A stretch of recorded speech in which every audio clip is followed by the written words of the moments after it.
Usa ka pagtuo,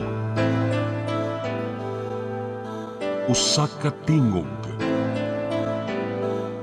usa ka katawhan.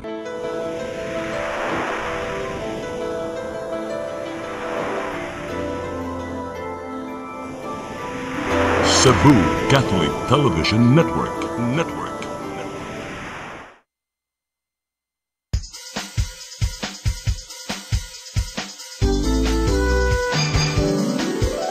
Hello Cebu, maayong buntag. Yaksunta ang kahayag nga nagsulid sa matuod, nadagan sa panghitabo.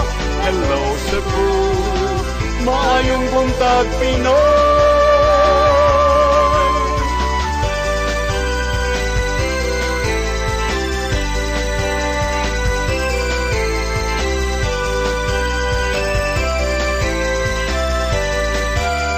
Ang katutulungan sa mga katawhan. Hello Cebu, hello Cebu, maayong buntag Pinoy, maayong buntag Pinoy, maayong buntag Pinoy. Hello Cebu, maayong buntag Pinoy. Adlaw karon nga Martes, petsa 21 sa buwan sa Oktubre 2025. Sa ngan sa akong partner Malu Inocando Tabar, ako inyong higala sa kanginan, Attorney John Destacamento. Mag-uban-uban na sabta ninyo og sa kaoras nga pagbinalitaay og panaghisgot sa mga isyu nga dagko dinhi sa Sugbo ug Lukok nasod.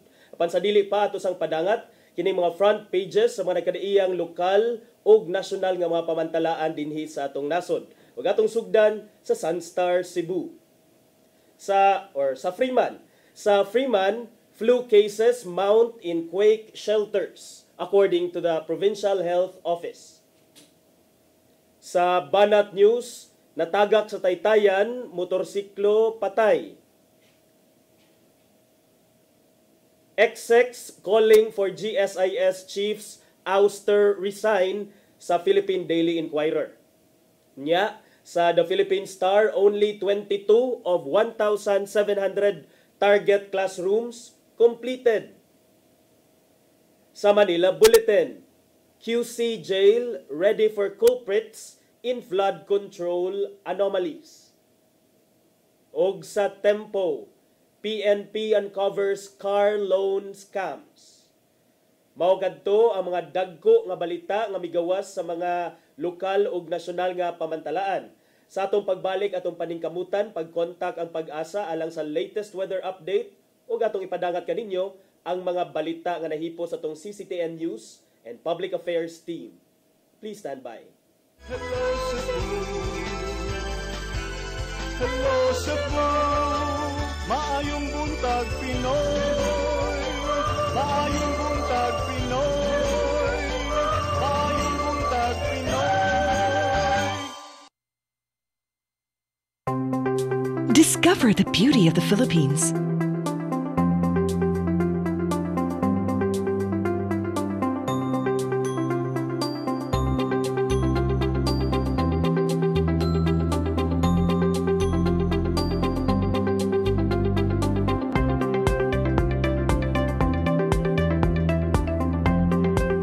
With Philippine Airlines, the country's flag carrier.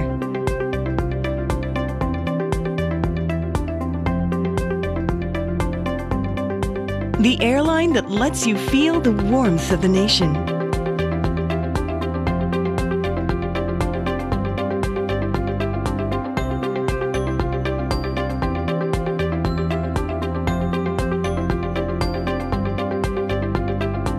Mabuhay!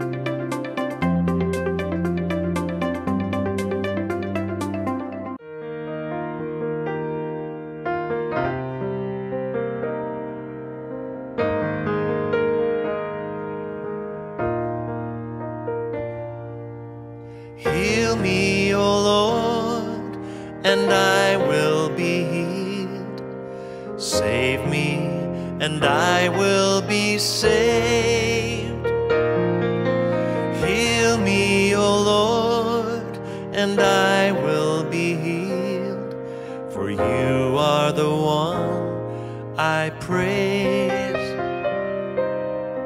You are the one I praise. Sing it with me. Heal me, O Lord, and I will be healed. Save me, and I will be saved. Hello Cebu,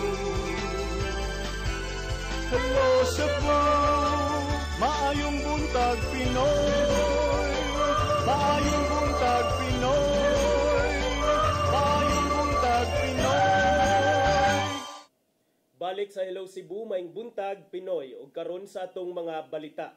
Naguna sa atong mga balita karong buntaga face-to-face classes sa mga publikong tunghaan sa pipila ka mga lugar sa Metro Cebu. Padayong gisuspenso karong simanaha agig pagsiguro sa kaluwasan sa mga estudyante ug mga magtutudlo tungod sa padayong nabatyagan nga mga aftershocks. Ang kasayuran nihatod ni Crystal Joy Falerca. Padayong gisuspenso sa mga mayor ang face-to-face classes sa mga pampublikong tungaan sa pipila ka mga lugar sa Metro Cebu karong simanaha. Kiniaron sa pagsiguro sa kaluwasan sa mga tinun-an ug mga magtutudlo tungod sa padayong nabatyagan nga mga aftershocks. Sa Cebu City ug Mandawi City, matod ni Mayor Nestor Archival ug Mayor Junkie Uwano nga suspendido ang klase sa ilang mga lugar hangtod karong Biyernes, Oktubre 24. Sa Lapu-Lapu City, gisuspenso ni Mayor Cindy Chan ang klase hangtod karong Oktubre 25. Samtang sa lungsod sa Cordova, gisuspenso ni Mayor Cesar Suwan ang klase lakip na ang sa Cordova Public College hangtod karong Oktubre 26. Sa Talisay City, matod ni Mayor Samsam Gulyas nga way klase ang mga pampublikong tungaan hangtod nga mopagawas na og laing anunsyo ang lokal nga kagamhanan. Apan ipatuman ang asynchronous classes o alternative delivery mode sa naisgutang mga lugar. Samtang matod sa mga mayor nga magdepende na usab sa mga kadagkuan sa mga pribadong tunghaan kung mosunod sila sa maong lakang. Crystal Joy Falerca, CCTN News. Sa laing balita, kabaranggayan tunghaan og mga residente sa Mandawi City giawhag nga mopatuman og lakang pagpangandam sa panahon sa ting-uwan. Ang kasayuran nihatod ni Mary Rose Sagarino. Napasar kaganinang buntag sa sesyon sa konseho ang resolusyon pagpatuman sa mga lakang aron maminusan ang epekto sa pagbaha sa umaabot nga ting-uwan. For proactive measure bitaw, kay as we all know, it's been like raining lately. Unya daghan sad kayong mga sakit-sakit ng gawas. So we encourage them to focus on this kay labi na nga typhoon season na pod. Giawhag ang mga residente nga mag-andam og emergency kit og palig-unon ang ilang mga panimay. Ang mga barangay gidasig usab nga mulusad og information education campaign, limpyuhan ang mga drainage ug andamon ang evacuation centers. Kanang na gyud pagpalimpyo kanang para sa mga kanal nga mga dagag basura limpyuhan nato karon, di lang sad karon. Always maganda rin nato limpyuhan, but we have to make sure nga wala gyud barado dira lately. Kay ang mga nahimutang sa coastal barangays o duol sa baybayon giawhag nga magbantay sa tide forecast. Gipahimangnuan usab ang mga tunghaan og establisimento nga i-review ang ilang contingency plan ug makigalayon sa mga otoridad. Samtang ang City Disaster Risk Reduction and Management Office gimanduan nga makigalayon sa mga sektor, ahensya sa gobyerno ug mga buhatan sa City Hall sama sa City Health Office ug City Social Welfare and Services Office. Carrier Rose Sagarino, CCTN News. Sa pagpadayon sa itong mga balita, pagdagsa sa mga tao sa managlahing mga samang, karong kalag-kalag gipangandama na sa Cebu City Government. Gihangyo ni Mayor Nestor Archival ang mga bisita nga ipabilin ang kahinlo o kahapsay sa maong mga lugar. Ang kasayuran nihatod ni Gian Navarro. Duha ka semana sa dili pa ang tingkalag, nangandam na ang Cebu City Government alang sa pagdagsa sa mga tao ngadto sa managlahing mga pampublikong samang. Gilauman ni Mayor Nestor Archival nga daghan ng mga to sa mga nitaliwang mahal sa kinabuhi sa sayo pa lang. Mong subsob ang pagpanghinlo sa mga pampubliko nga sementeryo gikan Oktubre 20 hangtod na sa Nobyembre 3. Gitahasan ni Archival ang Committee on Peace and Order nga hanayon ng mga security measures ilabi na sa mga dagkong samang sa dakbayan. Sama lang sa igong gidaganon sa mga pulis nga ipang-deploy gikan sa bisperas hangtod na sa liwas na sa tingkalag. Siguro sa pagkakaroon, I'm sure sure naka-meeting na siya, but I was not able to talk to him today. And yeah, I think within this week I could probably talk to you about it, and also with Paul, kung saan po labra, kung saan na inahitabo. But rest assured, security is taken care of. Itaasan usab sa mayor ang Cebu City Probe o DSWS aron magpabilin ang kahapsay ngadto sa mga nanginabuhi. Maong gihangyo ni Archival ang mga manindahay nga kung mahimo likayan una ang pagpamaligya daplin sa karsada. So I'm requesting them nga ang ilang mga tindahan dili gyud mo gawas sa sidewalk. In fact, na ay ilang drawing nga gihatag nako nga na ay 1.5 meters nga kalakawan beside sa ilang tindahan. Mupagawas si Mayor Archival og executive order aron paghanay na sa tanang mga lagda nunot sa paghandom sa kalagkalag. Aron kalikayan ang mga dakong kagubot. Gihangyo ni Archival ang katawhan nga likayan ang pagdala og bisan unsang mga kontrabando sama na lang sa mga mahait kabutang og ilimnong makahubog diin ginadili kini sulod sa sementeryo og labaw sa tanan di gyud magpabadlong sa tanang panahon. So part na sa DPS na mga discussion, aside nga manglimpyo ta, there are some areas asa nato mabutang tong mga garbage niya dili nato kana bitawng store kay store nato mudaghan man kayo. So if possible every day o di ba every half day kwaon gyud na ang garbage para dili inana kaugaw na pareha sa una ba. Ilan Navarro, CCTN News. Sa laing bahin, tulo ka mga karaan nga suga sa National Shrine of St. Joseph didto sa Dakbayan sa Mandawi na uli na. Mahinungdumang ipadala sa laing simbahan ang mga suga human sa sunog nga miigo niadtong tuig 2002 sa maong parokya. Ang kasayuran nihatod ni Mary Rose Sagarino. Hingpit nang nabalik sa National Shrine of St. Joseph sa syudad sa Mandawi ang tulo ka mga karaan nga chandelier o suga. Ang suga na pada sa simbahan sa Bajan, human gi-renovate ang St. Joseph Parish tungod sa sunog nga niigo niadtong tuig 2002. Gihimo ang mga suga niadtong 1970s. Ginama kini sa brass, metal ug bildo nga adunay Gothic-inspired nga disenyo. Ang installation gipahigayon karong adlaw, samtang ang seremonya lighting ipatuman ugma sa hapon. Matud ni Father Ian Phil Balangkig, miyembro sa team of pastor sa National Shrine, nga nabalik ang suga human sa pag-inventory sa mga cultural property sa simbahan subay sa reshuffling sa mga kaparian. There was an agreement initially during that time, so motong nadala at one time. That was 20 years ago. Kaning chandelier nga ang mga taga Mandawihano nangita, no? At one time mahibalik nila because this is important para nila kay naghisgot ni silang pagtuo sa ilang identity o ang ilang memory isip Mandawihanon. So ang pagbalik sa chandelier lakip sa tinguha sa simbahan nga mahimong minor basilica. So ang pagbalik aning chandelier is part of this third requirement, which is the architectural and artistic beauty ni ining maong simbahan. Plano usab ang pagpalapad sa sanctuary area ug pagpataas sa altar. Kini nga mga lakang gisugyot sa Catholic Bishop Conference of the Philippines alang sa preparasyon sa simbahan sa ilang pag-apply sa minor basilica status. Din adunay tulo ka rekisitos: ang kasaysayan, debosyon ug ang architectural nga katahom. Mary Rose Sagarino, CCTN News. Sa atong katapusang balita, negosyante og lechon manok sa lungsod sa Minglanilla gipusil samtang naglingkod diha sa iyahang tindahan. Duha ka mga suspitsado ang misibat, nakabangga og sakyanan og may hit and run sa usa ka pedestrian. Ang kasayuran nihatod ni Arnold Bustamante.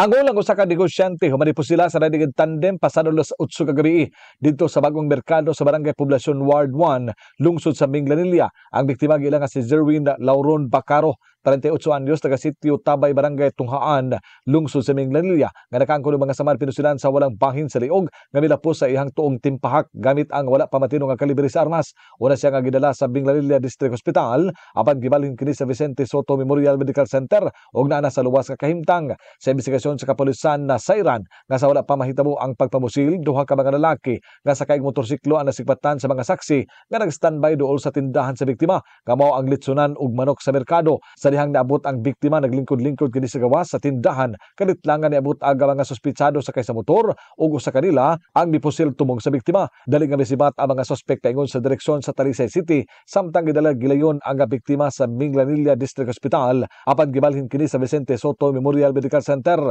Apan gingoga nakasugat og duha ka disgrasya sa kadalanan ng mga suspitsado pag-abot sa National Highway sa Barangay Linaw Lipata. Ang una nakabangga kini og sakinan apan gidaganan niya ni og pag-abot sa unahan nakahit and run usab kini usa ka pedestrian. Bisan nga naka-aksidente ang mga suspitsado, mipasutoy na usab kini sa pagpadagan paingon ngadto sa Maghaway, dakbayan sa Talisay. Padayon ang gihimong manhunt operation sa Minglanilla Police Station sa duha ka mga suspek samtang usa ka basiyo sa bala sa kalibre 45 ang nakuha sa mga investigador sa crime scene nga ginakdang ipaubos sa ballistic examination sa PNP Forensic Unit 7. Mato ni Police Lieutenant Colonel Maria Teresa Makatangay, ang hepe sa Minglanilla Municipal Police Station, nga naa sa luwas nga kahimtang karon ang biktima. Sa pagkutlo ning balita, dili pa makatumbok si Makatangay kuno sa motibo sa mga suspitsado ug ilang gipaabot nga hingpit nga maayo ang biktima sa sulod sa tambalanan aron makahatag og pamahayag. Nakig-alayon karon ang Minglanilla Police Station sa Talisay City Police Station alang na sa pag-ila sa mga suspitsado nga posibleng naa nagtago sa usa sa mga barangay sa mong dakbayan.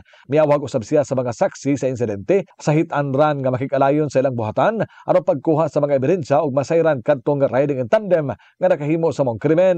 Na information nga nakita ato sa description, sa plate number, sa motor ug sa rider, the back rider, palihog lang nga ipaabot sa amo nga ri sa kapulisan sa Minglanilla Police Station para mapaspasan nato ang pagsulbad aning mga krimen nga ilaha nga gibuhat ikan sa pag-attempt sa pagpatay o isa ka manglitsonay nga ri. Then ang pagka-commit sa niya sa mga reckless imprudence nga sa laod, no? Ato apong hatagan og kasulban.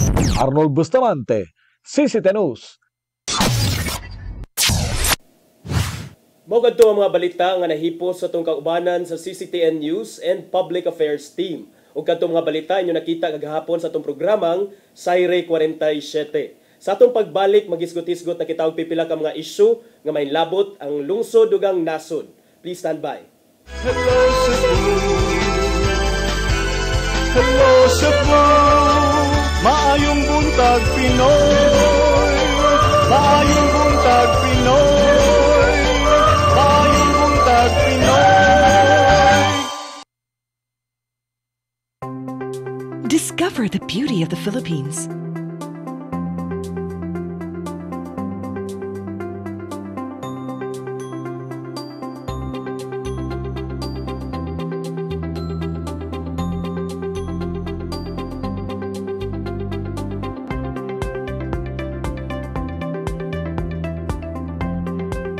With Philippine Airlines, the country's flag carrier.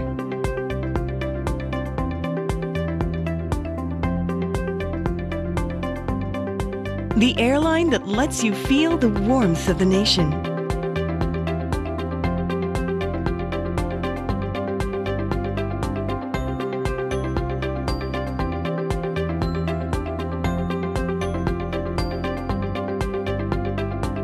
Mabuhay!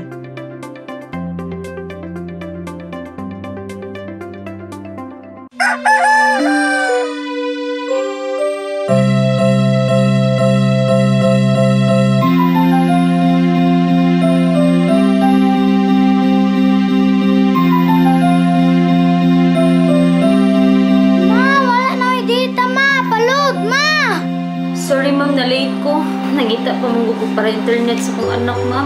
Ay, wala na yung problema. Pag-Sinisibu! Sinisibu! Sinisibu!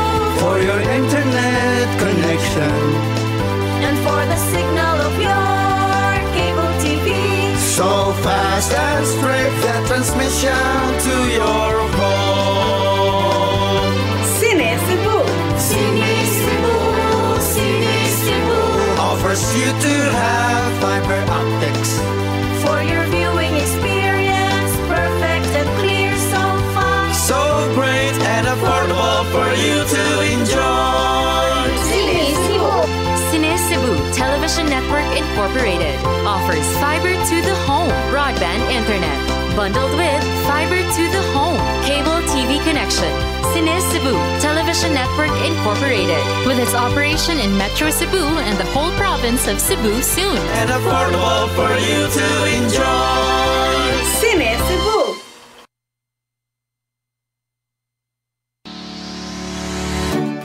Looking for the best internet deals in Negros Oriental? Field Products Negros is here to bring you fast, reliable, and affordable internet with plans made just for you. For as low as 899 pesos per month, enjoy speeds of 50 Mbps, perfect for streaming, working, or studying from home. Need more speed? No problem. Get 100 Mbps for just 1,199 pesos. 150 Mbps for only 1,499 pesos, or our fastest plan, 400 Mbps for just 2,399 pesos per month. Plus, you can add over 100 cable TV channels to your internet plan for just an additional 100 pesos per month. That's entertainment and lightning fast internet all in one. Enjoy no installation fees and start today with a 1,000 peso customer deposit. Call us now or visit our website to sign up with the Field Products Negros. You get internet that's affordable, reliable, and local. Field Products Negros, bringing you closer, faster. Call us at 0917-631-5240 or visit our website www.fieldproductsnegros.net or our Facebook page, Field Products Dumaguete. Subscribe now. Hello Cebu, hello Cebu, maayong buntag Pinoy, maayong buntag Pinoy, maayong buntag Pinoy. Balik sa Hello Cebu, maing buntag Pinoy alang sa itong mga pag-isgot-isgot karong buntaga. Murag nag-anam-anam na og file ang atong mga senador, ang atong mga kongresista pagpakita sa ilahang statement of assets, liabilities and net worth kung SALN. So niadtong miaging semana nag-una ang mga Makabayan Block ng mga congressmen and congresswomen, mga representatives gikan sa Makabayan Block sa House of Representatives pagpakita silang SALN dayon I believe kagahapon or diadtong sang adlaw gipakita sab ni Senator Risa Ontiveros ang iyang updated nga statement of assets, liabilities and net worth nya kagabi sab mi deklarar sad or mi pasiatab sab si Senator Panfilo Lacson kung pila ang iyang net worth.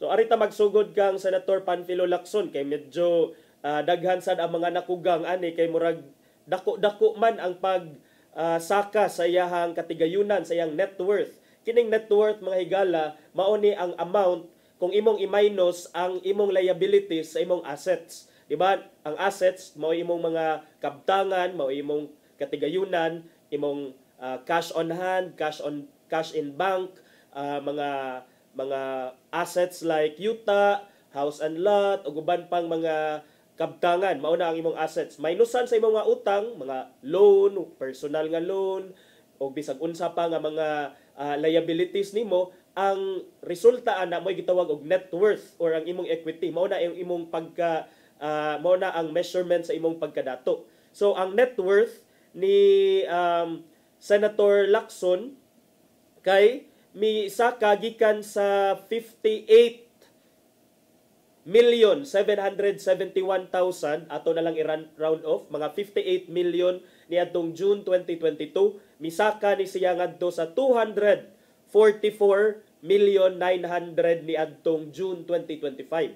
So in a matter of 3 years murag na times more or less na times 4 ang iyahang net worth, ang iyang pagkadato nya. Dali rasad nga ma-explikar ani si Senator Lacson nga ang hinungdan sa pag-spike sa pagsaka sa iyahang SALN or sa iyang net worth mao kining iyang negosyo kabahin sa real estate o guban pang mga trading business nga matud pa niya legitimate o nahimo nga nagmalampuson or successful. So mao na explanation pag undang kuno niya sa Senado ni adtong 2022 siya along with 2 other business partners, doon na kuno sila giintrahan nga mga legitimate and successful nga real estate o trading business activities. Mao na nga naay substantial spike sa iyang net worth. Mo na ang iyahang explanation. Ang iyahang net worth or iyang SALN ni-reflect sa iyang SALN ang iyang income tax returns diin mibayad si Lacson for 2021 og buwis amounting to 4.8 million ya pag 2024 11.8 million. So mao na, I will provide further details of my 2025 SALN including my ITRs for 2023 and 2024 soon.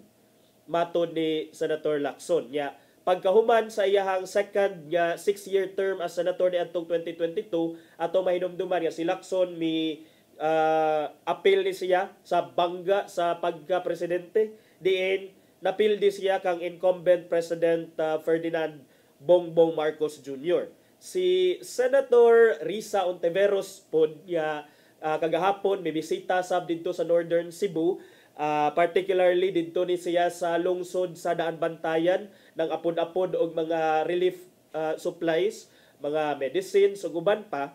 Mi pagawas sa di siya sa kopya sa iyang SALN as of 2024 human ang latest nga memorandum sa ombudsman nga nagtangtang sa mga restrictions on public access to SALN.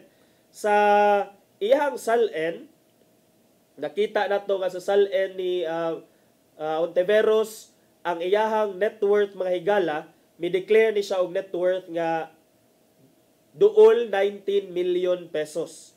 Duol 19 million pesos kay ang iyahang total assets 19.88 million, dayon ang iyahang liabilities wa kabot sa kamilyon, nara sa 897,000.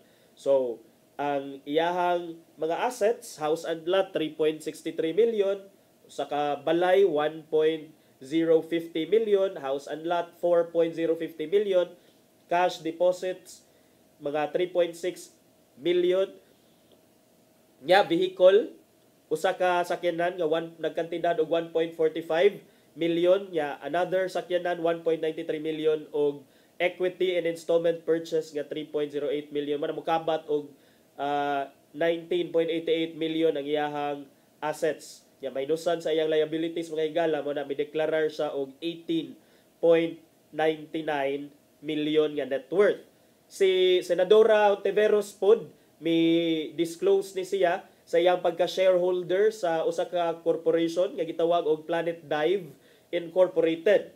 Ya member sa siya sa Rural Bank of San Leonardo Incorporated o direktor sa La Luna Corporation. Nya ito may hinumduman nga si newly appointed ombudsman Isus Crispin Rimulya, mitangtang ni siya sa tanang mga restriction. Kaya sa una lisod kaayo pangayuon ang SALN kay daghan kay mga rekisitos. Pero pag lingkod sa bag-ong ombudsman nga si Isus Crispin Rimulya, gipangtangtang ning mga restriction nya so muna karon dali na lang ma-access ang mga SALN sa mga politiko o sa mga public officials and officers. So, kung kinsa tong mga gusto diha, interested nga mutan-aw, muli-ili sa unsa ka dato, unsa ka pobre ang inyohang mga public servants, public officials, public officers, adto mo sa ombudsman, pangayo mo kopya dito, kay open for public viewing, for public access na jud ang mga files dito. Dili sama sa una, nga daghan kaayong kuti-kuti, kay as a custodian ko no, pwede mag-impose og restriction ng ombudsman. Well, under the new ombudsman, kini mga restrictions gipang tangtang tanan. So kita karon any ordinary citizen pwede makaadto sa ombudsman, pangayo mo kopya sa mga SALN sa inyong mga politiko, sa inyong mga public servants. We're not saying that SALN is necessarily a proof nga dunay pagpangurap, dunay pagpangurakot, no? But SALN is a good transparency tool. Diha na to makita kung pila ang kwarta, pila ang katigayunan nga gideklarar sa ato ang mga politiko, pila ang katigayunan nga gideklarar nila, nya makita man sad nato ang trend. Kung nisaka ba ang ilahang net worth over a certain period of time, and kung nisaka man, is it legitimate? I mean, is it commensurate sa mga gipangbuhat nila in their private or public capacity nga ngano makaingon ta nga inana kadako ang pagsaka. So niadtong unang simana ang Makabayan Bloc sa House of Representatives una nang mipakita sa ilang tagsa-tagsa ka mga SALN, kopya sa ilang tagsa-tagsa ka mga SALN ang kang Gabriela Party List Representative Sara Ilago mideklarar kini og 1.04 million nga net worth.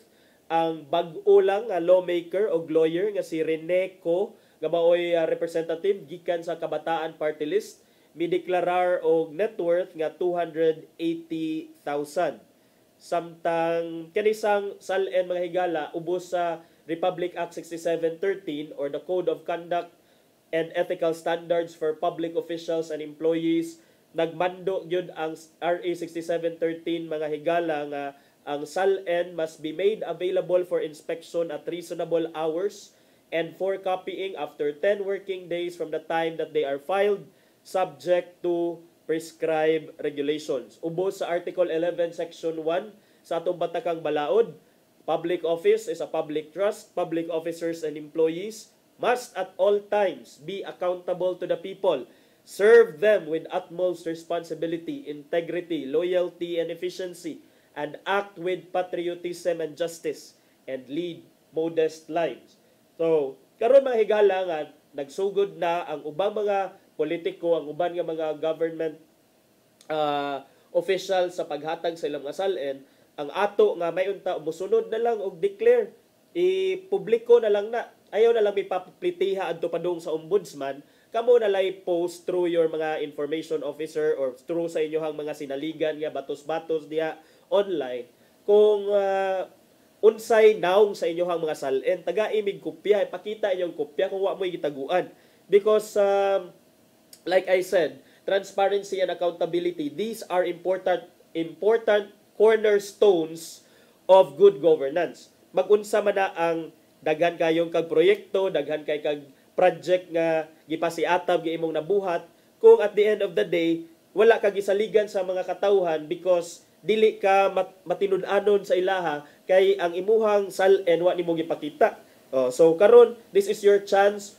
Kinsa tong mga walay gitaguan diha o kinsa sa toy naay gitaguan pero mura sa walay gitaguan, ala pakit ami sa inyong SALN.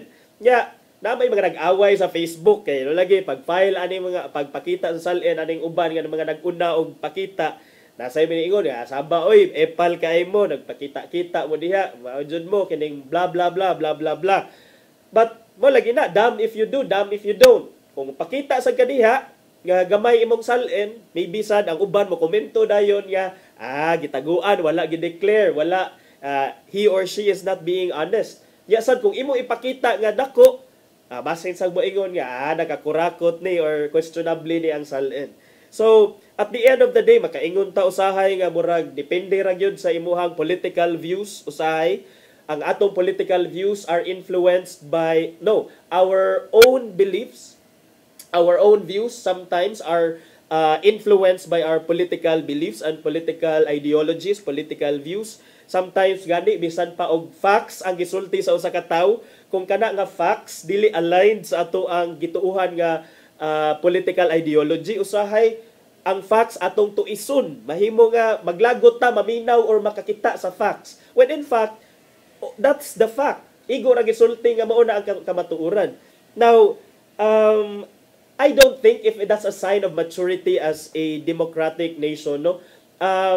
And I know that in a democracy, supposedly, to each his own. Ikaw, you are entitled to your own belief, but belief for me should be grounded, should be anchored on kanabitang reasonable, should be anchored on reason and logic, and not on some fanaticism or dili siya tungod lang kay dapig ka sa usa ka tawo, dapig ka sa usa ka politician, so bisag unsa nga isulti sa imong kontra na sad, you are against it. No, that is not the real determinant of a good, healthy, and thriving democracy. Para nako, a good democracy or a thriving or a healthy democracy, kana bitaw ang mga tawo kay kahibaw mo akseptar kung unsa ang voice sa majority, but this voice is based not on kanang pagkapanatiko nila.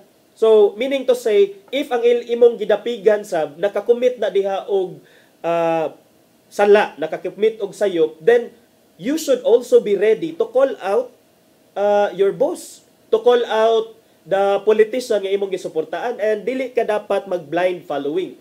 And this applies not only to a certain person, a certain individual, but to everyone, whether you are in the administration or in the opposition, whether in the past administration or in the past opposition. Kita sakto gyud to para ako kining the only time nga we can really truly say nga we are neutral and we are objective is when you are not usahay manggod ang atoang connections, ang atoang manggong usahay naka-benefit ta out of this politiko, maybe that's why supportive ta niya, and usahay na atay utang kabubuton ani niya maong siya tong dapigan, but it should not go so far as to blindly follow the person. When that person is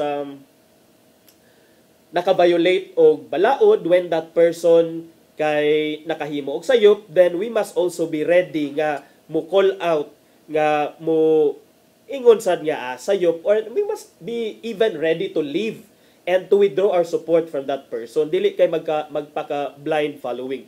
So muna 2028 is still a long way to go, but karon murag na feel na nato bitaw ang kainit sa politika. It's as if 5 months from now or 3 months from now padung na sad election, kay nakita nato left and right ang politics, no? Inigmata nato sa yung kabuntagon ang atong makit-an sa social media, naglalis nga mga supporters. Inig katog nato sa gabi ang atong makit-an sa social media, naglalis gyapon nga mga supporters. But I think what we need in 2028, although layo pa to siya, is a president nga para nako kanabitang who can honestly and truly unite the Filipino people. Someone nga kanabitang kay karon nakita nato ang divisiveness bitaw sa ato ang mga katawhan nga na-divide yun, na-divide wa ta kay ba ang uban ay suporta sa kang VP Sara, ang uban suporta kang presidente Bongbong Marcos, depende lang kung asa sila nakapusta.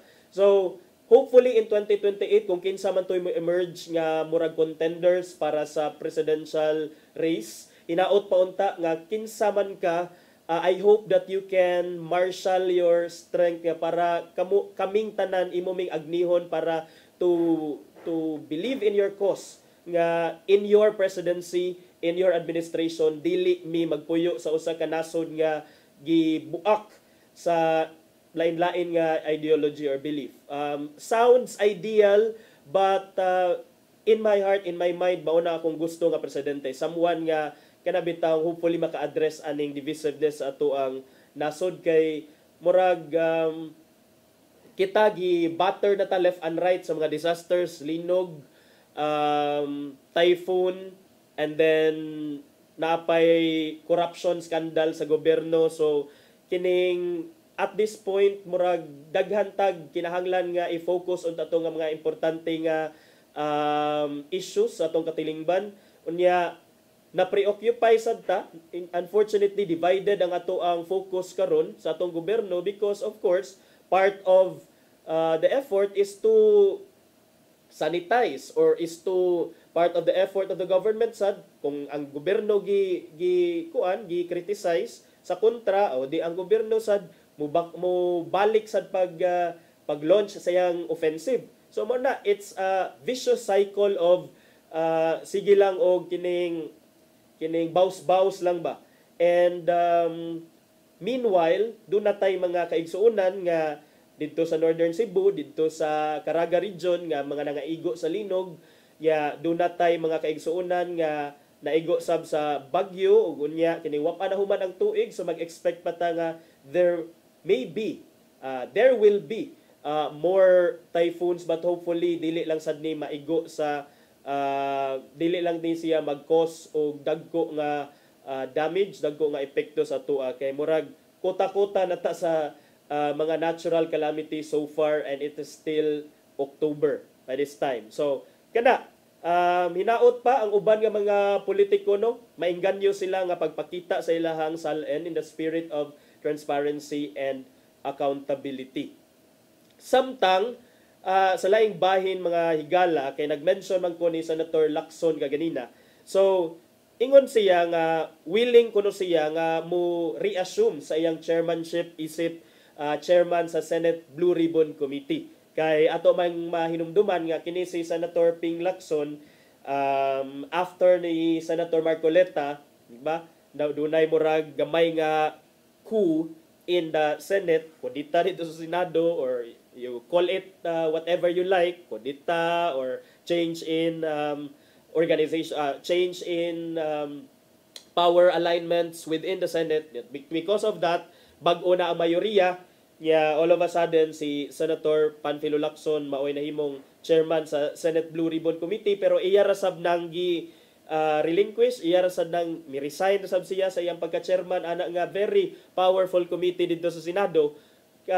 Human atong mga issue 2 weeks ago, 3 weeks ago. Karon ang si Senator Lacson matud siya nga iyahan ko nun natuki ang scenario with Senate President Tito Soto nga posible ba nga pwede siya nga mubalik siyang pagka-chairman sa Senate Blue Ribbon Committee nya matud niya nga he is ready, we should be ready for consequences and decisions including losing some members of the majority bloc and consequently his Senate presidency, matud ni Senator Panfilo Lacson.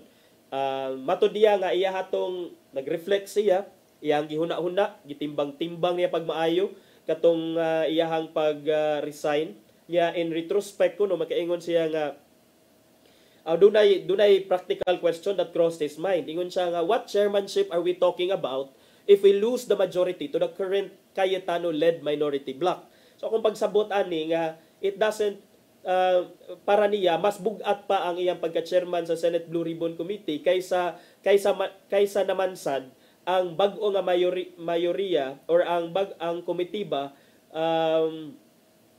panguluhan ni siya sa minority bloc nga gipanguluhan sab ni Senator Alan Peter Cayetano. Matod ni Lacson nga if iya kuno ning dawaton ang iyang pagka-chairman sa Senate Blue Ribbon Committee again,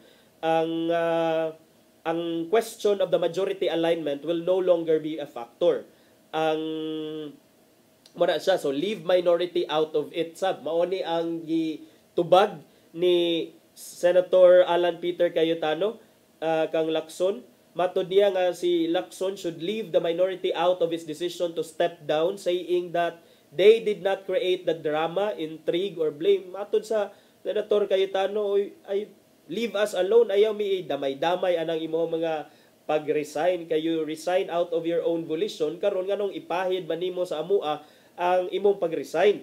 So ayaw diha pagsigig. Ikaw ang nag-create og drama-drama. Ikaw nag-create og intriga or blame when they were booted out of their chairmanships when Soto replaced Senator Francis Chis Escudero, matod ni Alan Peter Cayetano. And if the majority is having a disagreement, it's fine.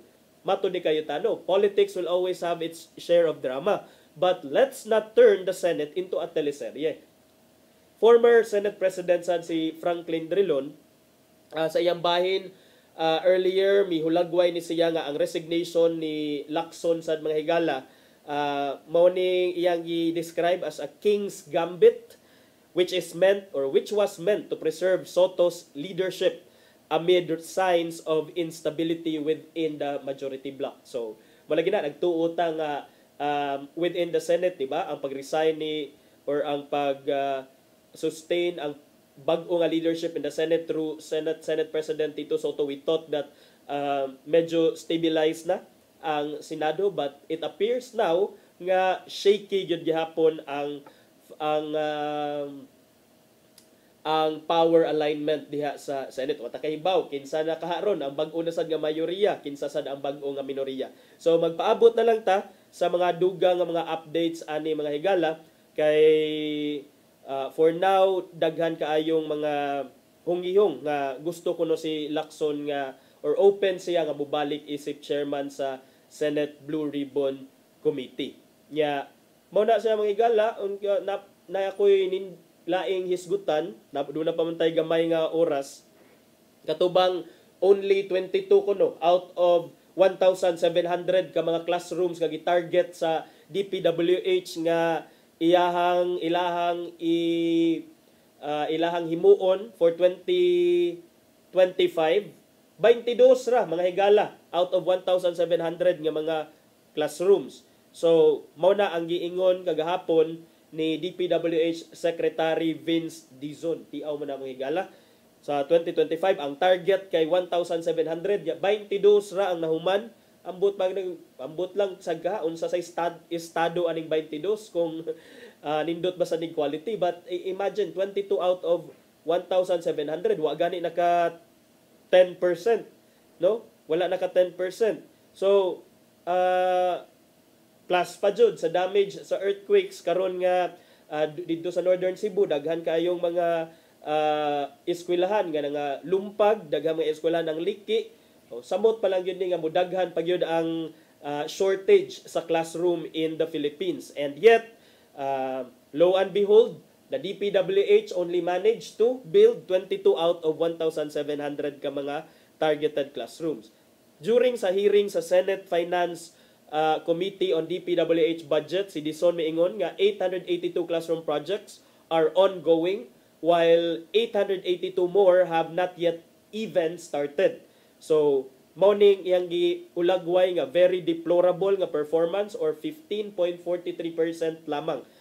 It's already October, even just saying it, sumasakit po yung puso ko na only 22 classrooms were built. If we continue at this rate, our 146,000 classroom backlog will balloon to 200,000 by 2028.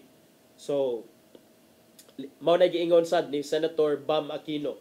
Ato ning i-monitor mga higala kay education supposedly is our priority. In fact, sa ato ang constitution, ang budget sa nasod supposedly majority sa budget diha ipahatag sa education sector. And then saon man nato pag panindot sa estado sa quality sa atong education kung ang atong mga estudyante dito gyapon nagklase ilawom sa punuan sa mangga. So hopefully na ay mabuhat ani si Secretary Vince Dizon.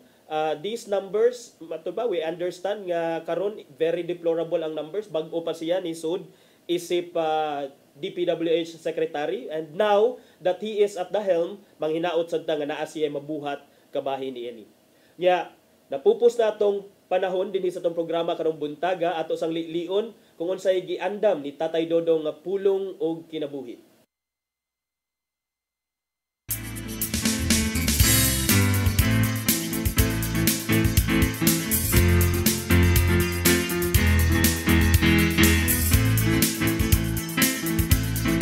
Ang pulong mo ang diwat sa dalan ko. Dagan ka nato ang nagduda kung doon na bagay Ginoo o wala. Apan ang Biblia nagingon nga ang atong dawaton pinagi sa pagtuo ang kamaturan nga adunay Ginoo.